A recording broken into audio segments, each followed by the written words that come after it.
Bismillahirrahmanirrahim. Assalamualaikum warahmatullahi wabarakatuh. Sesuai dengan keinginan saya dan kita semua, ternyata Habib kita, Habib Noval masih bersama kita semua.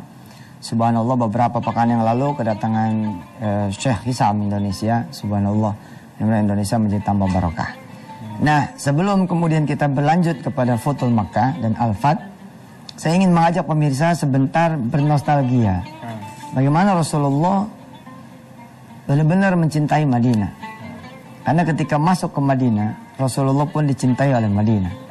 Subhanallah. Dan bagaimana sejarah nanti Madinah berubah, ya, dari Yathrib menjadi Madinah Rasul. Nah, ini dia jawabannya dari Habib Noval. Silakan Habib. Iya. Assalamualaikum warahmatullahi wabarakatuh. Waalaikumsalam. Alhamdulillah kita dapat berkumpul kembali dengan Ustadz Yusuf Mansur di majelis ini. Insyaallah barokah untuk kita semua. Singkat, saya ingin mengajak semuanya mengenang dahulu Rasulullah SAW di Mekah dianiaya, dicaci, dimaki. Kemudian beliau hijrah ke Taif, di sana dilempari dengan batu. Turun malaikat, pengen bantu, mau lempar itu bukit di sekitar Taif ke kota Taif. Rasul cuman berdoa, Allah mahdi qaumi fa innahum la ya'lamun. Ya Allah, beri petunjuk kaumku karena sungguhnya mereka enggak ngerti. Setelah itu Rasulullah SAW di Isra dan Mi'rajkan. Kemudian Rasul SAW diizinkan hijrah ke Madinah. Bayangkan bagaimana perasaan Rasul SAW yang ketika di Mekah dicaci, dimaki, dihina, kemudian datang kota Madinah, di situ sudah ditunggu oleh umat Islam yang udah masuk Islam, tapi mereka belum pernah melihat wajah Rasulullah SAW. Sebagian besar di antara mereka masuk Islam cuma karena dengar tentang Nabi Muhammad SAW. Mirip seperti kita. Ya, dan insya Allah kita juga akan bertemu Rasulullah SAW. Amin. Lewat mimpi, insya Allah kita bisa bertemu dengan beliau. Dan satu surga nanti bisa. Insya Allah masuk surga bersama beliau di dunia hisab, insya Allah. Apa yang terjadi? Berangkat Rasul ke Madinah. Nah, dari mau masuk kota Madinah ini ternyata kedatangan Rasul sudah didengar oleh seluruh warga Madinah, termasuk itu yang Muslim maupun yang non Muslim. Bahkan yang menyampaikan kabar gembira kedatangan Rasul SAW adalah seorang Yahudi yang itu naik di atas pohon kurma. Lihat ada dua putih-putih dari kejauhan, yaitu Rasul SAW dan Sayyidina Abu Bakar As-Siddiq. Maka mengabarkanlah Yahudi ini kepada warga Madinah kalau Rasulullah sudah datang. Kontan seluruh warga Madinah berdatangan. Mereka menyambut Rasulullah SAW dengan meneriakkan, Rasulullah telah datang, Rasulullah telah datang. Yang laki, yang perempuan, yang tua, yang muda, semua keluar. Kalau yang tua nggak bisa ke jalanan, mereka di atap-atap rumahnya. Nah, saat itulah wanita-wanita Ansor menabuh rebana. Dengan penuh kegirangan, kebahagiaan luar biasa, dengan rasa rindu, mereka menabuh rebana. Mereka pun menyanyikan sebuah syair yang diabadikan hingga saat ini dan dipakai di mana-mana. Syair yang begitu indah. Kalau suara saya nanti yang bacakan syair, kacau itu. Nanti telinganya ditutup semua. Biar Ustadz Yusuf Mansur yang bacakan syairnya. Nah, di dalam salah satu kitab judulnya Ar-Rahiqul Maktum, ini ada sedikit riwayat tentang bagaimana kemudian Rasulullah SAW masuk ke Madinah. Di sini bisa dilihat pemirsa. Ya. Wa aqama Rasulullah SAW bi Quba arba'at ayyam. Kemudian Rasulullah mendirikan Masjid Quba 4 hari. Hari apa itu? Hari Senin, hari Selasa, hari Rabu, dan hari Kamis. Masjid Quba inilah yang kemudian pertama kali masjid, ya, buat umat Islam. Ya, untuk Madinah dan untuk semuanya kecuali Ka'bah. Nah, ini di sini Rasulullah kemudian dipakainya hari Jumat. Lah kemudian masuk, ya, masuk ke Madinah, ad-dukhulu fil Madinah, masuk ke kota Madinah. Tsumma sara Nabiyyu sallallahu alaihi wasallam ba'dal Jum'ah, yakni setelah Jum'ah, hatta dakhala Madinah wa min dzalikal yaum sumiyat baldatu Yathrib bi Madinat Rasul. Disebutlah sejak saat itu, sejak hari Jumat itu, Yathrib dikenal menjadi kotanya Rasul. Subhanallah, ini disebut seperti yang Habib bilang, pada keluar, pada nyambut segala macam. Bahkan disebut di sini wataghanat banatul ansar bi ghayatil farah was surur. Perempuan-perempuan Ansor keluar menabuh rebana dan kemudian menyendandungkan syair yang sudah saya tulis di sini. Bisa dilihat pemirsa. Ini sih kalau orang-orang Muslim mesti hafal lah ini. Kita sama-sama baca ya, karena ini syair sudah membuat Rasulullah sendiri juga farah wa surur. Bahagia. Jadi Rasulullah itu farah wa surur, bukan cuman masyarakat Madinah saat itu, tapi Rasulullah pun farah wa surur. Ya, ketika kemudian mendengar syair ini. Kita baca bareng-bareng. Tala'al badru alaina min thaniyatil wada' wajaba syukru alaina ma da'a lillahi da' ayyuhal mab'utsu fina jita bil amril muta'. Telah terbit Al-Badr, purnama, ya, untuk kami min thaniyatil wada, dari bukit wada. Wajib syukru alaina, wajib kita semua bersyukur.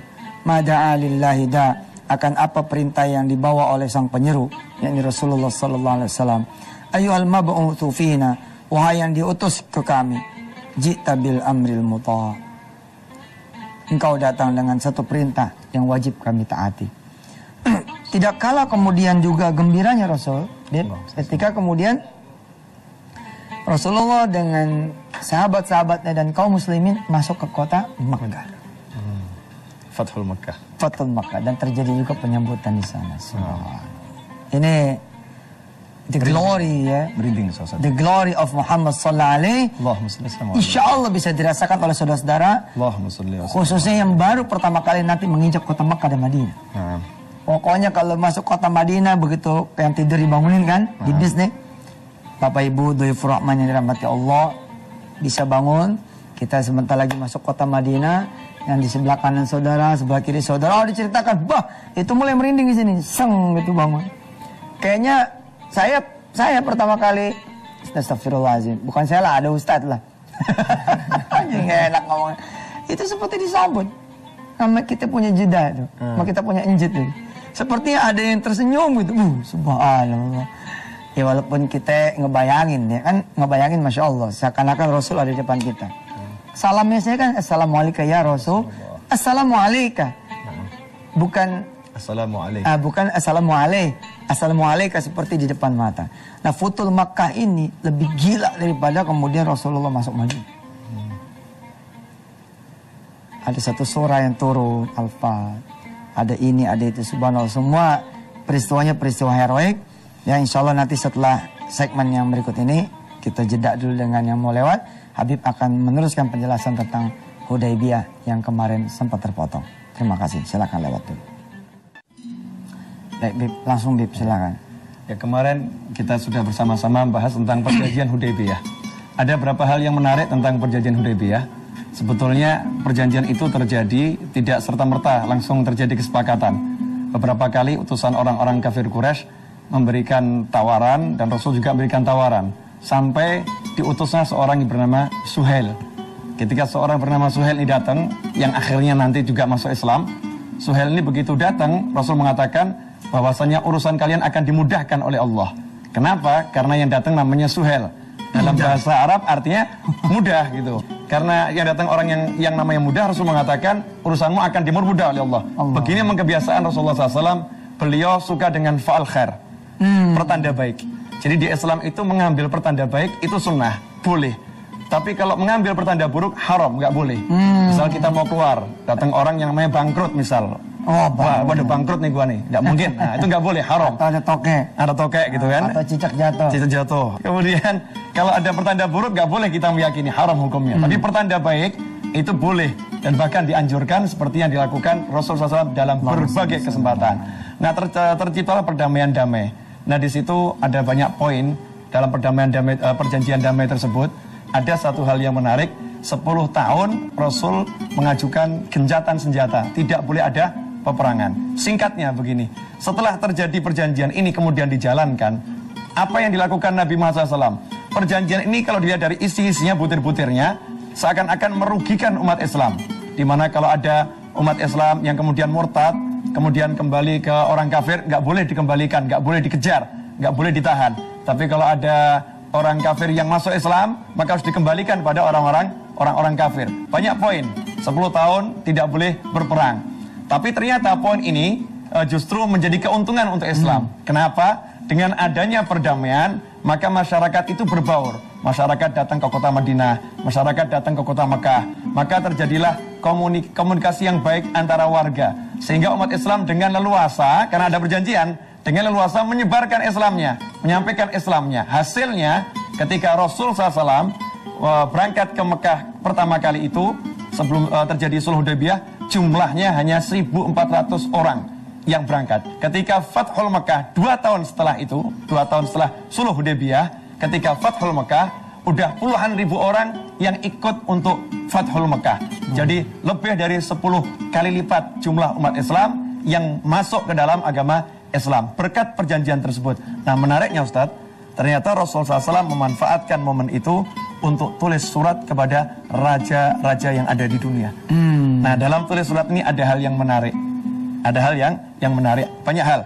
Rasulullah SAW tidak pernah berputus asa kepada siapapun orangnya. Entah itu raja ini, entah itu pimpinan ini, entah jelas-jelas kafirnya, jelas-jelas pengisnya. Rasul tidak pernah mencap, gak mungkin dia masuk Islam, gak pernah. Tapi Rasul, wa ma'alaika illal balah. Tugasmu menyampaikan, dan itu disampaikan. Lain halnya dengan kita. Gak pernah kita kirim surat mengajak untuk masuk Islam. Lain yang dilakukan Rasulullah SAW. Nah, yang menarik, saat itu sahabat mengatakan, ya Rasulullah, mereka tidak akan terima surat kalau tidak dikasih stempel. Nah, stempel ini kebiasaan orang-orang di luar Islam. Kalau tidak dikasih stempel, mereka tidak akan terima. Apa yang dilakukan Nabi Muhammad SAW? Apakah beliau mengatakan, saya Rasul, nggak peduli, mereka mau terima, mereka nggak mau terima, pokoknya saya nggak mau berstempel. Apakah seperti itu? Tidak. Ternyata hal yang baik dari luar Islam ini oleh Rasul SAW diterima. Kalau begitu, buatkan saya stempel. Buatkan saya stempel agar surat ini bisa diterima. Artinya, Rasul mengikuti aturan main orang-orang di luar Islam tersebut selama tidak melanggar aturannya Allah Azza wa Jalla. Betapa bijaksananya beliau. Sehingga dibuatlah stempel, yaitu berwujud cincin, yang tulisannya di situ adalah Muhammadun Rasulullah. Kembali lagi, yang dihapus tadi, Muhammadun Rasulullah, dijadikan stempel. Sehingga di setiap surat, di situ ada bubuhan stempel Rasul, Muhammadun Rasulullah. Subhanallah. Dan menariknya itu cincin terdiri dari 3 baris. Ada 3 baris. Baris yang paling atas adalah Allah. Atas tulisan Allah. Yang di tengah Rasul. Yang di bawah Muhammad. Artinya Nabi Muhammad SAW meletakkan tulisan Allah itu di atas. Itu ada beliau kepada Allah. Nah, Muhammadun dibacanya dari bawah. Muhammadun Rasulullah. Nah, ini surat nyampe, ternyata ada juga yang masuk Islam. Ada yang nggak masuk Islam tapi nggak menentang. Ada yang memusuhi. Nah, hasil dari semua itu Islam dikenal di berbagai belahan dunia. Lewat jalan damai inilah ketika ada perdamaian, hasilnya banyak orang yang masuk ke dalam agama Islam. Ini salah satu metode dakwah yang dipakai oleh Nabi Muhammad SAW dan sangat efektif. Nah, kita harusnya coba nih Ustaz, mulai kirim surat sekarang. Iya kayaknya. Email atau apa gitu ya. Karena ya Muhammad sendiri adalah Rasulullah. Nah. Rasul sendiri kan kiriman dari Allah. Nah, jadi ada juga di dalam surat Al-Fat, wallazi arsala rasulahu. Dengan apa? Bukan bil harf, tapi bil huda. Dengan petunjuk wa dinil haq, dan dengan agama yang baik. Baik pemirsa, insyaallah kita akan masuk segmen 3. Siap-siap kita doa bersama. Insyaallah mudah-mudahan Allah mengabulkan doa kita semua. Apalagi di segmen ketiga kita awali dulu dengan doa ya, one day one ayat yang hari ini masuk ke surah Al-Baqarah, ayatnya masih 25 tapi barisnya ketiga. Jangan kemana-mana, tetaplah di Wisata Hati Antv. Baik, pemirsa, bila mana pemirsa pernah mendengar ada perjanjian Helsinki misalkan. Bila mana saudara mendengar perjanjian Laut Pasifik, segala macam, sungguhnya gitu loh. Ternyata permainan politik ya, peta politik yang dimainkan oleh Rasulullah begitu cantik. Bagaimana Rasulullah yang dibilang kutunya Arab ya, tapi bisa bersanding bareng gitu kan sama pembesar-pembesar Makkah itu, yang tadinya nggak dianggap tiba-tiba bisa duduk bersama untuk menandatangani satu perjanjian. Tentu ini adalah sebuah kisah yang menarik untuk diikuti sebelum masuk Al-Fat. Ini Masya Allah, kita belum membahas satupun ayat dari surah Al-Fat. Nggak apa-apa, karena kita masih harus kemudian kejar rekamannya. Saudara, silakan rekam lagi. Ya, kita masuk ayat 16 usus surah Al-Fat. Surah Al-Fat ayat 16 dan 17 hari ini. A'udzubillahi minasyaitonirrajim. Diikutin ya, pemirsa silakan diikutin. Kullil mukhallafina, ayo. Kullil mukhallafina minal a'rabi satud'auna ila qaumin uli ba'sin syadidin tuqatilunahum aw yuslimun fa in tuti'u yu'tikumullahu ajran hasana wa in tatawallaw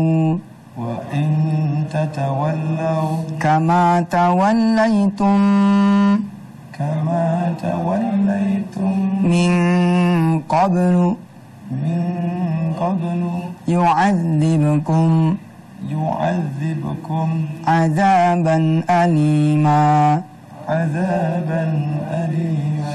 laisa 'alal a'ma harajun wala 'alal a'raji harajun wala 'alal maridi haraj wa man yuti'illaha wa rasulahu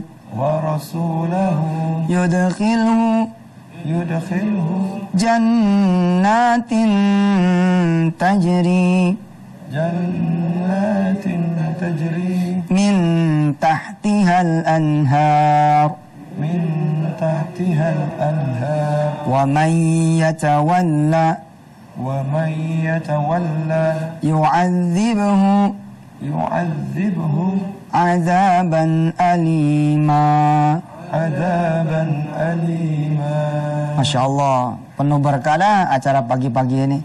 Baik pemirsa, kita masuk doanya ayat ke-25 surah Al-Baqarah ya. Baris yang ketiga. Ikutin lagi, ngaji lagi bareng-bareng. A'udzubillahi minasyaitonirrajim. Qalu hadzal ladzi, ayo.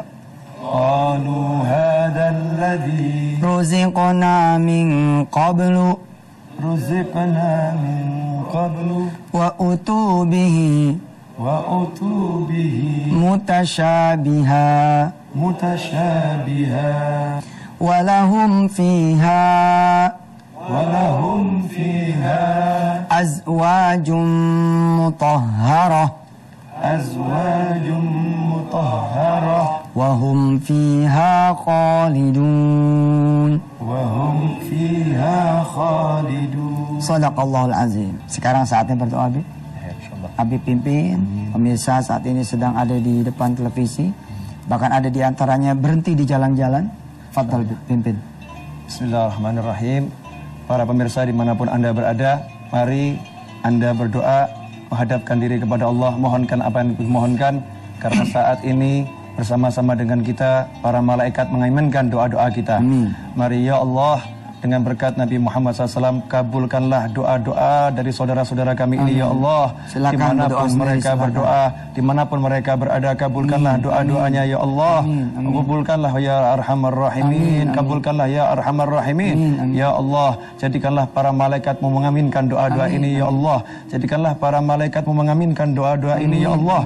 Dan sertakanlah kami dalam keberkahan ini ya Arhamar Rahimin. Sertakan kami ya Arhamar Rahimin. Ya Allah, dengan berkat amin dari Ustaz Yusuf Mansur, amin penghafal Al-Quran, dan amin ya semua orang yang mengaminkan di tempat ini ya Arhamar Rahimin. Kabulkanlah doa semuanya ya Allah. Ya mujibad da'awat, ya mujibad da'awat, ya mujibad da'awat, ya Arhamar Rahimin, ya Arhamar Rahimin, ya Arhamar Rahimin. Wa sallallahu ala sayyidina wa maulana Muhammadin wa ala alihi wa sahbihi sallam. Alhamdulillahi rabbil alamin.